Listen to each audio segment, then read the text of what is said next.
Darating ko, nakasunod ko higit kaysa sa akin sapagkat siya ay naroon na bago pa man ako ay panganak. Dahil siya ay puspos ng pag-ibig, naranasan natin ang masaganang kagandahang loob ng Diyos.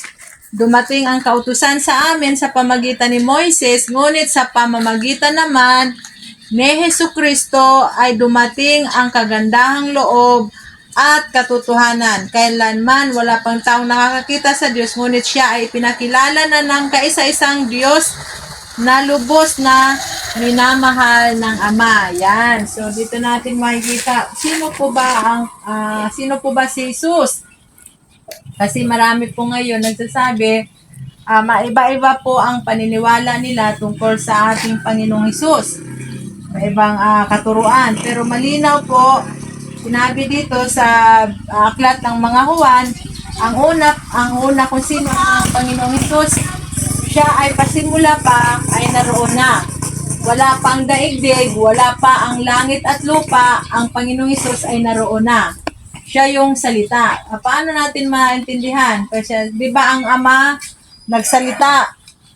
Ang God po kasi hindi katulad nating tao. Siya ay makapangyarihang Diyos. Di ba ang Ama nagsalita? Noon ang mundo ay wala pang hugis. Pero ito ay nababalot pa ng dilim. Di ba ang Ama nagsalita? Magkaroon ng liwanag at nagkaroon na nga. So siya yung salita. Ang si Jesus ang salita. Sabi niya siya ang salita at kasama na ng Diyos at ang salita ay Diyos. Siya ay sa simula pa kasama na ng Ama ang Panginoong Hesus na lumikha ng daigdig na ito. So ang Panginoong Hesus hindi lamang sa huling mga araw dumating. Sa pasimula pa, bago pa likhain ang daigdig, ang Panginoong Hesus ay naroon na. Siya yung salita at kasama ng Diyos at siya ay Diyos. Sabi dito, siya at ang salita ay Diyos. So, siya ay Diyos. So, malinaw. Sabi ni Juan, ang Panginoong Hesus, noon pang pasimula, kasama na siya ng Ama at siya yung salita. Pag sinabi ng Panginoon, magkaroon ng liwanag, magkaroon nga. Magkaroon ng mga halaman, magkaroon nga. Magkaroon ng langit, magkaroon. Si Jesus yung spoken word. Siya yung salita. At sabi dito, sa pasimula ay kasama na siya ng Diyos. So, malinaw. Ang Panginoong Hesus ay kasama na ng Diyos Ama noon pa mang likhain ang daigdig na ito. Nilikha ang lahat ng bagay sa pamamagitan niya. So, paano nalikha ang mga bagay nito? Sa pamamagitan ng ating Panginoong Hesus. At siya kayong salita. Pag sinabi magkaroon ng liwanag, walang anumang nalikha nang hindi sa pamamagitan niya. Ang nilikha ay sa kanya at ay may buhay. At ang buhay ay siyang ilaw ng sangkatauhan. So, walang nalikha, maging ang ating buhay, walang nalikha na hindi sa pamagitan niya. So, ang ating Panginoong Hesus ang may likha sa ating lahat. Yung lahat ng ating nakikita. Amen. Ang langit at ang lupa, ang lahat ng bagay, pati ang ating buhay. Sabi dito, walang nalikha nang hindi sa pamamagitan niya. So, malinaw po. Nalikha ang salita sa pamagitan ng Panginoong Hesus. So, malinaw. Nagliwanag sa kadiliman ng ilaw at hindi ito nagapi kailanman ng kadiliman. So, ang Panginoong Hesus siya yung ilaw din. Ang Panginoong Hesus siya yung ilaw na tumatanglaw sa kadiliman. At kailanman hindi siya nagagapi ng kadiliman. So, ang Panginoong Hesus siya yung ating ilaw. At hindi siya, sabi dito, dumating ang salita sa sanlibutan, ngunit hindi siya kinikilala ng sanlibutan ito na nalikha niya sa pamagitan niya. Noong una, pumunta siya dito, dumating. Sino yung dumating? Mula sa langit. Ang ating Panginoong Hesus. Pero noon, hindi siya tinanggap ng sanlibutan ito. Pumunta siya sa kanyang bayan, ngunit hindi siya tinanggap ng sarili niyang kababayan. Dati, ang ating Panginoong Hesus, pumunta sa bayan Israel, sa bayan Jerusalem, pero ilan sa mga Hudyo ay siya, yun pa ang nagpapako sa kanya sa cross ng Kalbaryo. Hindi siya kinalala, hindi siya tinanggap. Ngunit, sabi dito sa verse 12, ngunit ang lahat ng tumanggap at sumampalataya sa kanya ay binigyan niya ng karapatang maging mga anak ng Diyos. So ang ating Panginoong Hesus, Noon pumunta siya dito sa daigdig, hindi siya tinanggap ng sarili niyang kababayan, subalit o ngunit lahat ng tumanggap sa kanya at nananalig sa kanya ngayon. Pag tayo tumanggap at mananalig tayo sa kanya, ay pagkakaluban niya tayo ng karapatan ng maging anak ng Diyos. Tandaan po natin, ang Panginoon Hesus, siya yung bumaba mula sa langit, siya yung salita, siya yung nagkatawang tao. Sila ay naging mga anak ng Diyos, hindi dahil sa isinilang sila ayon sa kalikasan o sa kabubuhan o sa kagagawa ng tao, kundi ang pagiging anak nila ay dahil sa kalooban ng Diyos. Purihin ang Panginoon, Kuya Opong, salamat sa Panginoon. Hindi po kagagawa ng tao na kami ay tinaga ng Lord dito sa Sadayaya, na ikaw ay natakuha namin doon sa Washington. Lahat ko yon ang Diyos ang may gawa noon. May akda noon dahil mahal ka ng Diyos, mahal tayo ng Diyos, mga kuya, mga ate, mahal tayo ng Diyos. Wala pong aksidente sa mundo. Siya ang lumikha sa atin at siya din po ang nagtakda ng panahon para sa atin at binigyan niya tayo ng pagkakataon na sino mang magsumasampalataya sa Kanya ay pagkalooban niya ng karapatang maging anak ng Diyos. Hindi tayo ginagawang robot ng Lord. Binibigyan niya tayo ng kalayaan na tanggapin natin siya, manampalataya tayo, tanggapin po natin siya bilang ating Panginoon at tagapagligtas ng ating buhay. Yan ay kagagawa ng Diyos. Sakit talaga, ligtas talaga. Sabi ng Bible, nagpapadala siya ng lahat ng mga magagawa sa lahat ng sulok ng daigdig upang ang lahat na yon ay makakarinig ng kanyang mga salita. Tandaan natin, si Jesus yung salita. At ang tandaan natin, sa pag nahayagan na ng Panginoon ang buong daigdig ng kanyang mga salita, ay siya'y pabalik. At kukunin niya yung mga totoong nananalig sa kanya at pag nailigtas na niya ang mga totoong sumampalataya sa kanyang mga salita, ang daigdig na ito ay tutupukin niya sa pamagitan ng apoy at asupre.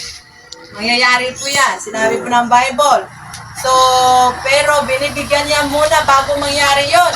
Binibigyan muna niya ang tao ng pagkakataon para magsisi at tanggapin siya bilang Panginoon at tagapagligtas ng kanilang buhay.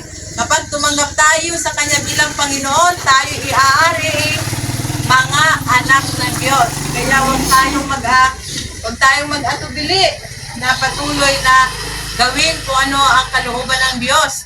Patuloy tayong magtiwala sa Kanya. Patuloy natin panampalataya na walang panampalatayanan siya, na lahat ng bagay, maging ating buhay, siya ang may likha. Amen? Siya po ang may likha. Ang salita ay nagiging tao. So, sino yung nagiging tao? Si Jesus. Nanirahan sa piling namin. Nakita namin ang kalwatian tunay ang kanyang, siya ay bilang kaisa-isang anak ng Ama. Si Jesus ay nagkatawang tao. Nakapiling nila Abraham. Siya ay puspos ng kagandahang loob at katotohanan. Ang ating Panginoon, napakaganda, kaya nasa biyaya tayo ngayon. Dahil sa kanyang kagandahang loob,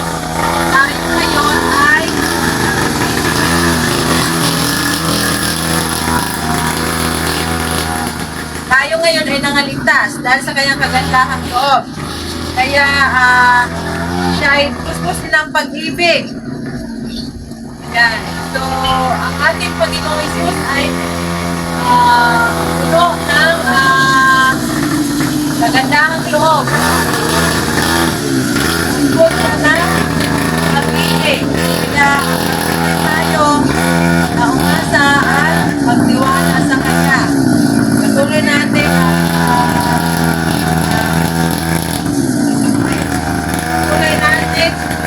lalahanin yung kanyang sinasabi na kapag tayo ay nananalig sa Kanya, pagkaluban niya tayong karapatang maging anak ng Diyos. Kaya salamat Kuya Obong. Salamat na tayo patuloy magtiwala sa Panginoon. Sa pamagitan ng Panginoon Hesus, Kuya, ang Panginoon Hesus lamang po ang may likha ng lahat ng bagay. Maging ating buhay. Kaya siya din po ang Diyos na nagkatawang tao para bayaran ang ating mga kasalanan doon sa krus ng Kalbaryo. Wala pong relihiyon na nagliligtas sa ating mga at nagbayad ng ating mga kasalanan, kundi ang ating Panginoon Hesus lamang. Kaya ang pangako ng Diyos, kapag tayo ay sumasampalataya sa Kanya, tayo lahat ay pagkakalooban niya ng karapatang maging anak ng Diyos. Kaya, at siya ay puspos ng kagandahang loob, puspos ng pag-ibig. Kaya magpatuloy tayo sa pagtitiwala sa Kanya. Amen. Walang bagay na nalikha kundi sa pamagitan niya. Kaya pasalamatan natin siya. Amen. Kaya obong lahat patuloy na magpasalamat sa Panginoon. Purihin ang Diyos. Hallelujah. Salamat sa Lord. Okay lang ang Panginoon. Okay, patuloy tayo manalangin, ate. Purihin ang Lord. Hallelujah. Yes, Lord. Praise Hallelujah. you, Lord. Hallelujah. Salamat, Jesus. Panginoon. Salamat po, na Panginoon. ikaw ang dakilang Diyos. Amen, Ikaw ang Lord. dakilang Hallelujah. Diyos na lumikha ng lahat ng aming nakikita, Yes, lahat ng aming Father God. nararanasan, Lord God, ay dahil sa iyong kabutihan at sa iyong pag-ibig sa aming Panginoon. Amen, At Lord. alam din namin na ang parte ng plano mo sa buhay ni Kuya Ubong, Panginoon, Yes, ang Lord. hapong ito ay makatagpo namin siya dito, Panginoon, at siya ay Amen. makarinig ng iyong salita Yes, at mamangha siya, Panginoon, sa iyong kadakilaan, sa iyong kapangyarihan, Panginoon. Amen, Lord. Kaya salamat po, Panginoon. Salamat sa pagsama mo na sa amin dito, Panginoon. At Lord, patuloy namin dinadalangin sa si Kuya Ubong, Panginoon. Yes, Salamat sa buhay niya, Panginoon. Alam ko pong mahal mo siya, Panginoon. Yes, Alam po namin na nakikita mo ang kanyang sitwasyon, Panginoon. At alam namin, Panginoon, isang araw pagagalingin mo siya ng lubusan, Panginoon. Amen. Mula ulo hanggang paa, Panginoon, pagagalingin mo siya, Panginoon. At makakalakad siya ng maayos, makakapagsalita na po siya ng maayos, Panginoon. Amen, Lord. Walang mahirap sa iyo, Panginoon. Kiniklaim namin, Panginoon, ang gagawin mo, Panginoon, sa buhay ni Kuya Ubong, Panginoon. Yes, Ipapakita mo sa kanya ang iyong himala. Ipapakita mo sa kanya, Panginoon, kung anong kaya mong gawin sa buhay niya, Panginoon. Yes, Father. Kaya salamat po, Panginoon. Hallelujah. Purihin ka, sambahin ka sa pangalan ni Jesus. Amen. Amen. Itang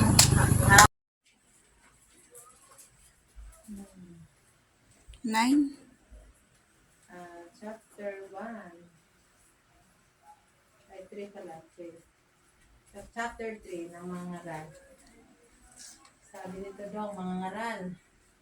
Ang lahat sa mundo'y ito, ang lahat sa mundo'y ito ay may kanya-kanyang panahon. Ay kanya-kanyang oras at ang panahon ng pagsilang at panahon ng pagkamatay at di pala, sorry. 12, Time for everything. There is time for everything. 12 tayo. Diretso na tayo sa 12. Chapter 12. Alalahanin mo ang iyong manlilikha sa panahon ng iyong kabataan bago dumating ang mga araw at taon na puno ng kaguluhan.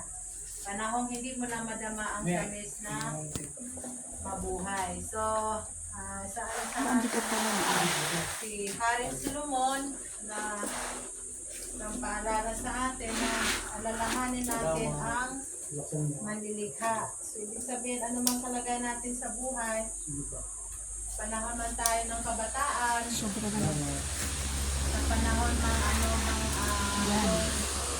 maayos man yung sitwasyon ng ating buhay, ay sabi dito, dapat alalahanin natin ang Panginoon dahil darating na ibang panahon na magkakaroon ng puno ng kaguluhan ang mundo nito. Kaya habang hindi pa nangyayari yun, ay habang tayo ay nabubuhay pa sa mundo nito, dapat alalahanin natin palagi ang Diyos. Alalahanin mo ang Diyos bago magbubi ang sikat ng araw. Yan. So, bago malubog ang araw, dapat alalahanin natin ang Diyos. Sabi nga ni Haring David, sa umaga kung ako'y magising, sa iyo pa rin ako, Panginoon, magpupuri. So, dapat pagising natin sa umaga, ay alalahanin na natin ang Diyos. Kaya may awit sa umaga pagkagising, ngalan mo'y pupurihin. So, dapat tayo ay alalahanin natin ang Panginoon. Bago magdilim ang buwan at mga bituin, bago matabunan ng makapal at madilim na ulap. So, alalahanin natin ang Diyos. Bago magdilim, bago magabi, alalahanin mo siya bago humina ang iyong katawan. Maraming yung malakas nating katawan ngayon, maraming mga tao na kung ano lang, dahil malakas mo naman siya, hindi ko lang kailangan ang Diyos. Pero sabi ng mga ngaral, sabi ni Haring Solomon, alalahanin natin ang Panginoon bago manghina ang iyong mga bisig, bago mawalan ng lakas ang iyong mga tuhod. Alalahanin mo siya bago mabungi ang iyong mga ngipin at bago lumabo ang iyong mga mata. Yan. Sino ditong bungi ng ngipin? Ako din, may bungi na. Sino ditong malabo ng mata? Ako din, malabo na rin ang aking mata. So, bago man yun, sabi ni Haring Solomon, alalahanin natin ang Panginoon. Alalahanin mo nga siya bago dumating ang panahon na sarado na ang mga pintuan at tumigil na ang tunog ng gilingan. Bago dumating ang panahon na madali ka nang magising sa himig ng mga ibon o sa tunog ng awitin o tuluyan ng tumigil. Alalahanin natin. Ibig sabihin nito, bago tayo tumanda, di ba yung mga matanda ay madali nang magising. So bago tayong umidad, alalahanin natin ang Panginoon. Alalahanin mo siya bago dumating ang panahon katatakutan mo na umakyat sa mataas na lugar. Bago dumating ang panahon, di ka na makakalakad na mag-isa. Bago pumuti ang iyong buhok. Bago lipasan na ng pagnanasang sumipil sa iyong minamahal. Darating ang araw na tayo pupunta sa huli nating hantungan at marami ang tatangis sa lansangan. So, yun. Ibig sabihin, ng sumusulat na ito, bago man tayo matakot na umakit sa taas, bago maghina yung ating mga tuhod, bago mawala na ng pagnanasang sumipil sa mga at darating din yung bago tayo darating sa huling hantungan. Alalahanin natin ang Panginoon. Sabi ko nga, ang kamatayan naman po hindi kinakatakutan. Yan, may isang news din, nakita mo ko yan, ang aking post. Diba, merong nililibing kami, kasagsagan ng ulan, lakas-lakas ng ulan, kidlatan ng kidlatan. Ay, may nilibing, daming nagtatangis. So, makita natin, lahat tayo ay pupunta doon. Yun ay matanda pa ako doon. 44 years old lamang yung nilibing. Nung araw, kasamahan natangis sa puso. Bata pa. Lalaki. Pastor. Pastor Junior. So, makita natin na hindi natin alam kung kailan hanggang saan lang yung ating buhay. Kaya hindi sa nakakaalam. So, bago tayo pupunta doon, tayo ay alalahanin natin ang Diyos. Dahil siya ang may likha sa atin. Siya ang nagtakda nating pagsilang at alam din niya ang haba ng ating buhay. At sabi doon sa verse 13, sapagkat sa kabila ng lahat ng ito, isa lamang ang aking masasabi. Matakot ka sa Diyos at sundin mo ang kanyang mga utos sapagkat ito ang buong katungkulan ng tao. So ito yung buong katungkulan natin. Sa lahat ng yon, nalalahanin natin ang Panginoon. Ibig sabihin, sa araw-araw, mamuhay tayo nakakalugod sa Panginoon. Dahil ang verse 14, sabi niya, lahat ng ating gawain, hayag man, ulihim, mabuti man o masama, ay pagsusulit natin ito sa Kanya. So, huwag nating isipin na, bata pa ako, hindi ko muna alalahan ng Panginoon. Kristo, sabi, kahit kabataan pa tayo. Malakas pa ako, hindi ko na maalalahan ng Panginoon. Kahit tayo, kaya nga, bago maghina ang ating tuhod, bago mawalan tayo ng lakas, bago mangyari ng mga bagay na yun, bago tayo dumating sa huling hantungan ng ating buhay, dapat alalahanin natin ang Diyos. Hindi po kinakatakutan ang kamatayan. Ito ay pinaghahandaan. Kasi lahat naman tayo, pupunta tayo doon, di ba po kuya? Lahat tayo paroroon. Pero kung tayo ay nagising pa sa umaga, kasi ang Diyos naman nagtakda natin pagsila, siya may alam natin kailan tayo kapanganak. At siya din alam ng ating buhay kung kailan mamalagi sa dibdib nito, sabi ng awit. Pero, kung nagising pa tayo sa umaga, ibig sabihin hindi pa tapos yung ating mission dito sa mundo. Dapat gagawin natin ay ang sumunod kung gawin kung ano ang kalooban ng Diyos sa ating buhay. At ang kalooban ng Diyos sa ating buhay at palagi tayong magpasalamat sa Kanya. Pagising pa lang sa umaga, pasalamatan na natin siya. Purihin na natin siya. At patuloy tayong gumawa ng mabuti sa harapan niya at sa ating kapwa. patuloy tayong gumawa ng mabuti. Yun ang katungkulan natin. Patuloy tayo magkaroon ng banal. Pag sinasabing takot sa Diyos, hindi parang kinakatakutan natin siya, parang multo. Ibig sabihin, pag may takot sa Diyos, sinusunod yung kanyang kalooban. Na lahat ng ating pamumuhay ay naaayon sa kalooban ng Panginoon. Okay, ng Diyos. Salamat sa Panginoon. Tunay na tayo ay, So, tayo ay nais ng Diyos na tayo ay maligtas, hindi tayo mapahamak. Maaaral pa natin na ang pagtulog ng isang tao manampalataya, ang kamatayan ng tao manampalataya ay isang pagtulog lamang yun sa Diyos. Maaaral pa ho natin yon.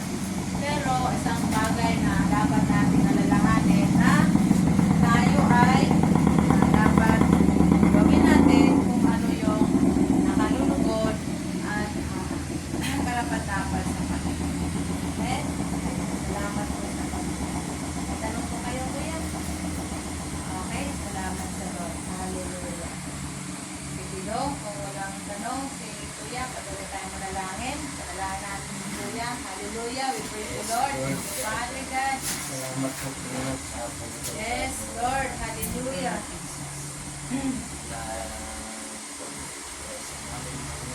Amen. Hallelujah. We praise you, Lord. Ibigay sa amin ang kalakasan, sa aming spiritual God.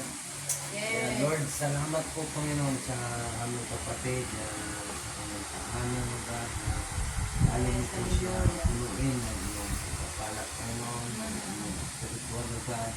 Lord, lagi mo po sa kanyang ipalaala ang inyong kadakilaan Panginoon. Yes, Father. Lagi mo po siyang ingatan Panginoon sa kanyang buhay Panginoon na laging normal ang kanyang BP o God, ang kanyang sugar Panginoon. Lord, ikaw po Panginoon ang maglinis sa kanyang mga daluyan ng kanyang mga dugo. Panginoon, at anumang mga balakid sa kanyang buhay God, liwawasak na po namin ito Panginoon sa pangalan ni Jesus name. Kaya Lord, ang aming kapatid nito, lalo mo po siyang ingatan Panginoon. Amen, At Lord. kanina sa kanyang sa doktor Panginoon na mga pag-check up niya Panginoon na maging clear po Panginoon lahat ng maging normal lahat Panginoon. Kaya salamat o Lord na ikaw po ang magbibingat sa kanya. Yes, Ikaw Father. ang mangunguna sa kanya. At ang kanyang asawa Panginoon na nasa ibang bansa Panginoon. Lagi mo po rin ingatan siya Panginoon. Yes. Lagi mo pong ipalaala sa kanya ang inyong kadapilaan Panginoon. Ang inyong kapuri-puri sa aming harapan Panginoon. Kaya Lord God, ingatan mo rin ang kanyang mga anak Panginoon na nagtatrabaho Panginoon na yun din ang isang nag-aalaga sa aming kapatid nito God. Lagi mo po silang ingatan Panginoon. Punuin mo po sila ng pag-ibig Panginoon. Punuin mo po sila ng pagmamahal mo Panginoon. Kaya Lord God, hanggang silang pag-uwi nila dito sa tahanan Panginoon na may kagalakan sila. Kaya purihin ka Panginoon sa hapong ito. Wala po kami hanggang pasasalamat sa iyo Panginoon. In Jesus' name. Amen.